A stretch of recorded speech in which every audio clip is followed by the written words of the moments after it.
I was surprised to see the provincial capital building. And I said, am I really in Pangasinan? Because it used to be a rundown place. When they renovated the provincial capital, they did a great job.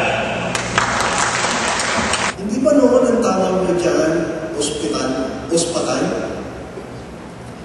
But I'm surprised to know that my constituents have now greater faith in our provincial hospitals because of the great improvement brought about by this present administration.